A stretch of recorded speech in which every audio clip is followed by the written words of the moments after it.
para la Salud ha dicho de manera clara y puntual que ellos quisieran ver la eliminación tanto de la hepatitis B como de la hepatitis C hacia el año 2030. Les muestro en esta diapositiva las estadísticas en base de cálculos matemáticos de qué sucederá si seguimos nosotros tratando hepatitis B y hepatitis C al ritmo que vamos. Y pueden ustedes observar que podemos esperar un 30% de reducción de casos y un 90% de reducción de casos hacia el año 2030. Estamos ahorita en el año 2020 y el número de muertes se espera que también disminuya de manera sustantiva con el paso de los años. En esta diapositiva les presento a ustedes las incidencias de muerte de diferentes infecciones crónicas. En color rojo ven la infección por HIV, en color azul la infección por hepatitis crónica B y C, en color amarillo por tuberculosis y en color verde por malaria.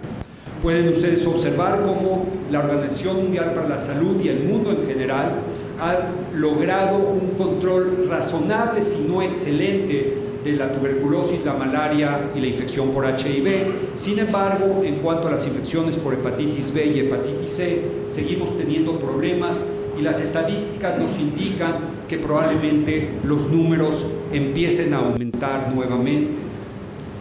En esta diapositiva les presento algunas de las características que nosotros vamos a tener que implementar en nuestras comunidades y con nuestros pacientes si queremos que estas estadísticas tengan un final feliz.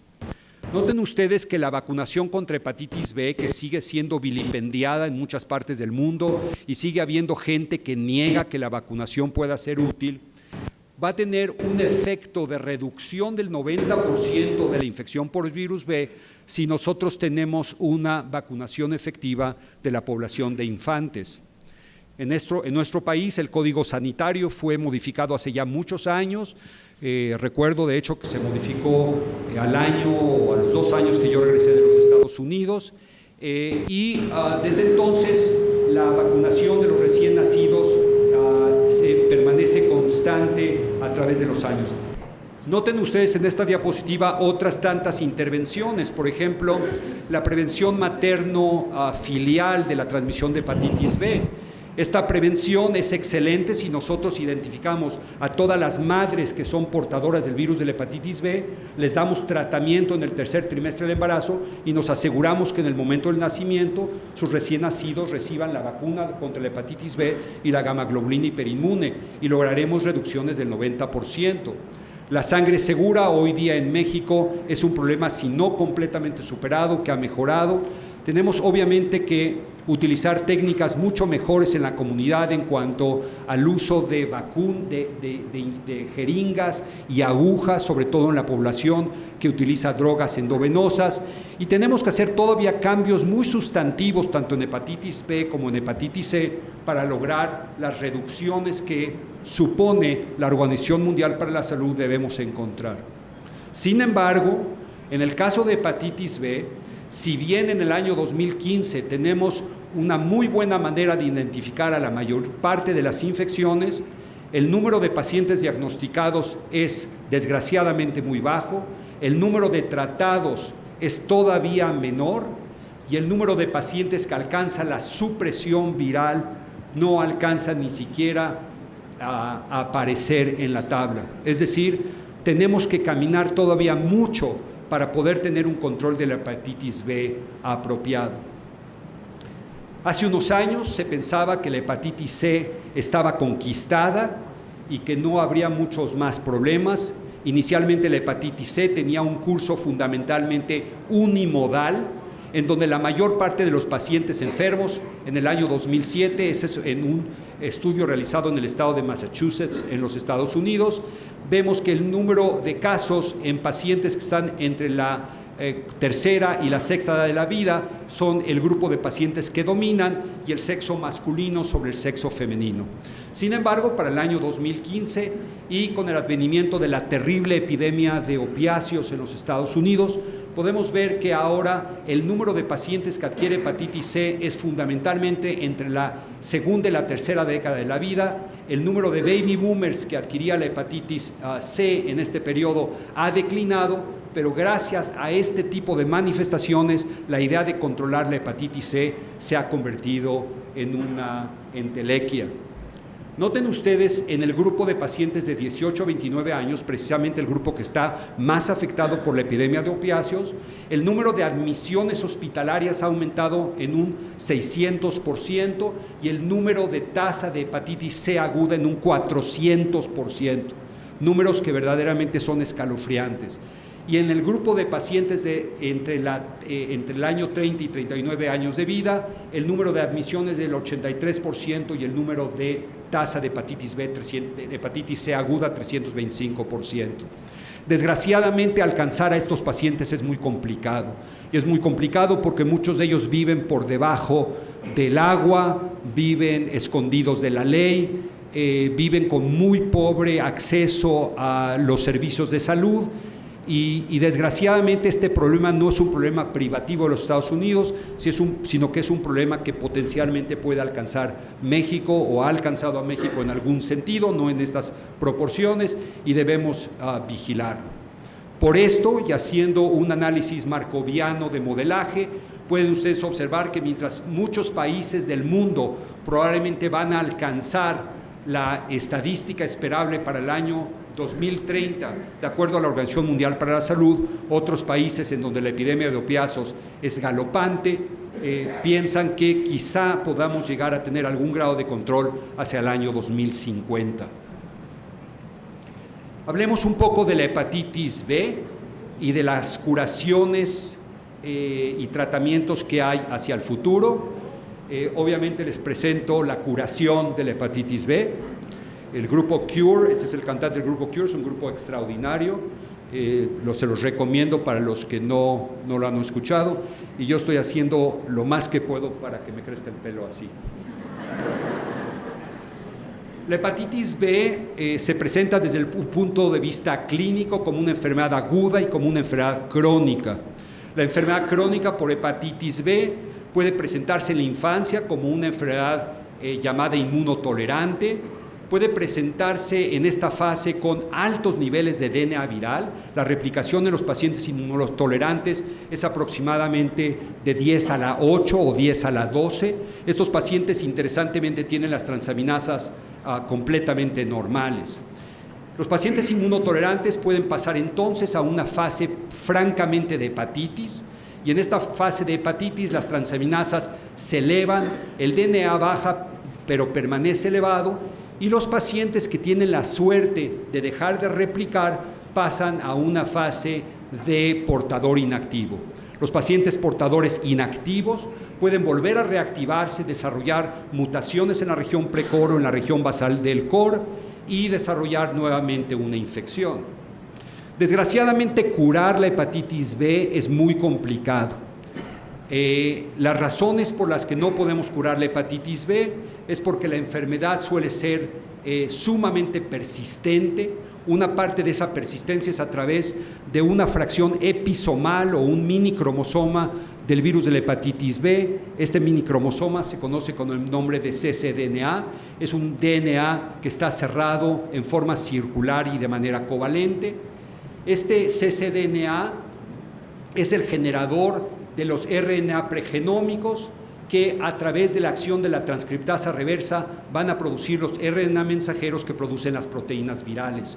Y una vez que se producen las proteínas virales, nosotros volvemos a llenar la célula con cccDNA a través de viriones que infectan la célula o a través del reciclaje de nucleocápsides.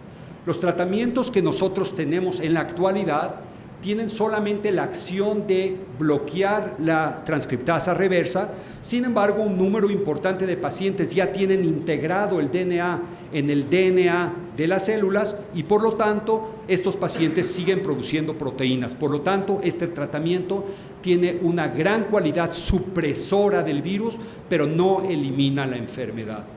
Se ha observado que el interferón pegilado puede degradar cccDNA, pero desgraciadamente no tiene prácticamente ningún impacto en los fenómenos de transcripción y tampoco tiene ningún impacto en la integración viral. La integración viral, por otro lado, es una condición en la cual el DNA entra al DNA de nosotros, este DNA de nosotros empieza a replicarse y se empiezan a generar deleciones y defectos replicativos que, si tenemos suerte, pueden terminar con la replicación viral. Sin embargo, este DNA integrado también puede ser la fuente principal de que el antígeno de superficie se siga produciendo y, por lo tanto, la eliminación de la enfermedad es muy complicada. Así que la integración del DNA es otra barrera muy importante hacia el futuro. Finalmente, nosotros tenemos que entender que los pacientes con hepatitis B crónica tienen defectos en la inmunidad, tanto en su rama innata como en la respuesta de células T. Las células T se encuentran totalmente cansadas en la hepatitis B crónica y actualmente utilizamos vacunas y T cell receptors para tratar de modificar esta forma de inmunidad. Por lo tanto, curar la hepatitis B, y este es el gran sueño, es eliminar el virus sin que haya un riesgo de recaída, perdón por el AIGA, qué vergüenza, quizá no debo ni de seguir, quizá no debo de seguir, y que no haya ninguna progresión de la enfermedad, perdón. En la actualidad, la curación verdadera es una posibilidad que no existe, es solamente un sueño de los que trabajamos en hepatitis B, de tal manera que tenemos que pensar en qué otras opciones hay en la actualidad en el paciente con hepatitis B crónica. Una posibilidad es lograr una curación por esterilización completa. De una vez se los digo, esto también solo existe en nuestra imaginación. La intención en esta fase de la enfermedad es lograr la negativización del antígeno de superficie, que no haya DNA integrado ni DNA episomal y, por supuesto, que no haya cccDNA. Esto hoy es también un sueño guajiro. La curación funcional es lo que estamos haciendo en este momento, todavía tratando de alcanzarla. En la curación funcional queremos que el DNA y el antígeno de superficie desaparezcan, independientemente de la producción de anticuerpos contra el antígeno de superficie o no, y queremos que, si el DNA sigue activo, por lo menos queremos silenciarlo, es decir, que siga presente, pero que ya no haya fenómenos de transcripción o fenómenos de replicación. Tenemos poca probabilidad de alterar la integración, de quitar el DNA que ya está integrado, pero en los pacientes que tienen una cura funcional podemos aspirar a que la enfermedad esté inactiva y que la generación de carcinoma hepatocelular decline con el tiempo. Todos ustedes, yo mismo, trabajamos hoy día en lo que llamamos curación parcial. La curación parcial es la de aquellos pacientes que logran suprimir la replicación viral independientemente de que siguen teniendo un cccDNA transcripcionalmente activo, sigue hablando, sigue transcribiendo y se sigue integrando DNA. No pienso, obviamente, entrar en cada uno de los detalles de este muy complejo esquema, pero valga la pena por lo menos decirles que en la actualidad hemos identificado perfectamente al receptor del virus de la hepatitis B en el hepatocito. Es un cotransportador de sodio taurocolato y en la actualidad existen diferentes inhibidores que estamos ensayando para tratar de inhibir la entrada del virus. Otro camino en la detención futura de la hepatitis B es precisamente evitar la formación del cccDNA y, si no podemos hacerlo, por lo menos tratar de silenciarlo para evitar que haya fenómenos de transcripción a RNA pregenómico. Y finalmente debemos tratar de evitar que haya ensamblaje y que haya exportación del virus. No voy a entrar en cada uno de estos detalles, solamente les voy a hablar de una técnica que si bien se ha empezado a aplicar en hepatitis B, me parece que va a ser probablemente la que va a modificar la historia de la medicina hacia el futuro. Y esto es la edición genómica. La edición genómica se basa en la habilidad de una enzima llamada caspasa 9 y la enzima asociada a caspasa 9, que es una transcriptasa reversa, y muy importantemente una molécula de RNA que es el punto que guía a la enzima directamente al DNA que nosotros pensamos que está anormal. Esta molécula identifica el DNA que nosotros queremos editar, lo corta, ya cortado, introduce las bases nitrogenadas que corrigen a la molécula anormal y por acción de endonucleasas celulares se vuelve a pegar la nueva molécula de DNA. Obviamente hay un mismatch entre el templete nuevo y el templete original y se tiene que meter una segunda enzima para corregir este mismatch y posteriormente tenemos editada completamente la molécula de DNA. Desgraciadamente no hemos encontrado todavía los transportadores apropiados al núcleo de la célula para poder editar al cccDNA, y esto es fundamental para no acabar editando otras regiones del DNA. No les estoy hablando de magia del siglo 25, les estoy diciendo que hoy día hay pacientes que tienen anemia de células falciformes, que ya se les ha modificado su estructura genética y que hoy día están curados. Por lo tanto, ¿podemos curar la hepatitis B? Yo les diría que sí la podemos curar, pero no por el momento. De tal manera que hacia el futuro tenemos todavía un reto importante. Ahora la hepatitis C, ahora les presento al grupo completo. Pueden ustedes tener los pelos de este o de este, ustedes decidan, o de este, yo me quedo con cualquiera. En hepatitis C ha habido una revolución increíble en los últimos años. Esta revolución se introdujo realmente al mundo con la aparición de una molécula llamada sofosbuvir en el año 2014. El sofosbuvir se empezó a utilizar con un éxito increíble y en solo unos cuantos años se desarrollaron y se autorizaron todo un grupo de otras grandes moléculas para detener la epidemia de la hepatitis C. Hoy día muchas de estas sustancias han desaparecido ya del mercado, ya no las utilizamos y actualmente utilizamos fundamentalmente la combinación sofosbuvir-velpatasvir, que es un inhibidor de N5B y N5A, la combinación de sofosbuvir-velpatasvir y voxilaprevir, que tiene un inhibidor del complejo replicativo N5A, N5B y un inhibidor de proteasas, y la combinación de clecaprevir-pibrentasvir. Pero no les quiero hablar de sustancias raras ni de ideas muy costosas del control de la hepatitis C.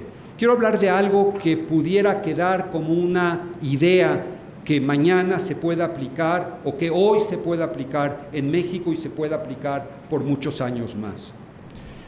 Hoy día nosotros sabemos que hay una gran simplificación diagnóstica y en el desarrollo de algoritmos de tratamiento contra la hepatitis C. Hoy diagnosticar hepatitis C requiere de una gota de sangre y hacer el seguimiento de estos pacientes requiere de otra gota de sangre. Sin embargo, debemos de dejar de pensar que los hepatólogos somos los que vamos a salvar al mundo. Tenemos que pensar que la hepatitis C debe ser tratada por los gastroenterólogos, por los infectólogos, por los médicos generales, porque hoy tratar la hepatitis C es más fácil que tratar la hipertensión arterial o tratar la diabetes mellitus. Tenemos que hacer participar más a la gente y finalmente tenemos que desarrollar grupos multidisciplinarios que ayuden a que la hepatitis C pueda ser controlada. Este es un artículo de la doctora Nancy Rowe que compara a aquellos pacientes que eran tratados con especialistas en relación a pacientes que eran tratados por médicos primarios, por médicos familiares.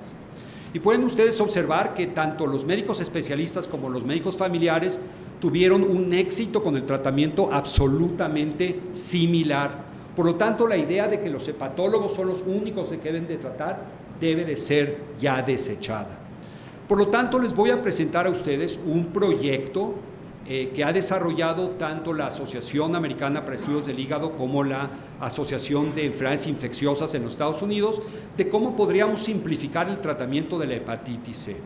Todo paciente con hepatitis C crónica que no tenga cirrosis y que no haya recibido tratamiento previo, tiene que entrar a un tratamiento en el cual tenemos que buscar si tiene cirrosis, tenemos que ver qué medicamentos usa para estar seguros que no haya interacciones de las drogas que usamos el tratamiento con las drogas que toma el paciente, y debemos obviamente dedicar un tiempo a la educación. Todo paciente que llega a su consultorio tiene que salir de su consultorio sabiendo qué es la hepatitis C. Tiene que saber qué es lo que la hepatitis C le puede producir, cómo se va a transformar, cuándo tiene cirrosis, cuándo cáncer, cómo seguir el cáncer, cómo diagnosticarlo. Y después tenemos que dedicar un poco de tiempo a hablar del tratamiento. El tratamiento debe ser realizado de manera muy sencilla con dos alternativas, o la combinación de sofosbuvir bepatasvir por 12 semanas, o la utilización de glecapavir pibrentasvir por 8 semanas. Y se acabó. Eso lo puede hacer cualquiera. Lo puede hacer un maestro de escuela que no tenga conocimientos médicos. Pero cualquier médico es capaz de hacer esto y hacerlo bien. Aquellos pacientes que tengan hepatitis tratada previamente, que tengan cirrosis, que tengan trasplante, que tengan coinfecciones con HIV o hepatitis B, que tengan enfermedad renal, que estén embarazados, estos pacientes creo que deben quizá entonces ir al gastroenterólogo o al especialista, pero si no, los otros deben de ser tratados. Una vez que estos pacientes entran a estos programas de tratamiento, no tenemos que hacer grandes cosas, es más, no tenemos ni siquiera que monitorizar al paciente durante el tratamiento. Solo tenemos que ver al paciente una vez durante el tratamiento, una vez al terminar el tratamiento, y si no es cirrótico, porque no son cirróticos estos pacientes, probablemente le demos un abrazo y lo veamos irse feliz y curado. Los pacientes tratados deben de ser detectados con RNA viral al final del tratamiento para asegurarnos que efectivamente eliminaron la enfermedad.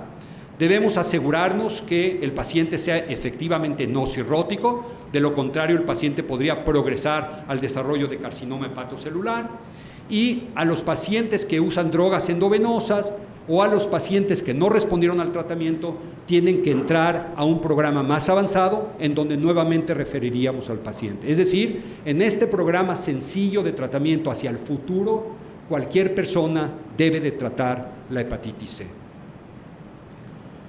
Hay mucho que reflexionar, hay mucho que pensar hacia el futuro. Yo tengo muchos años trabajando en hepatitis B y hepatitis C y con gran emoción veo que hemos avanzado, en el caso de la hepatitis C, a su curación y erradicación de manera completa, y si seguimos trabajando en el futuro, la erradicación completa de la enfermedad. Y en el caso de la hepatitis B les puedo asegurar que estamos solo a unos meses, quizá a unos años, de encontrar un tratamiento que erradique completamente el virus de la hepatitis B.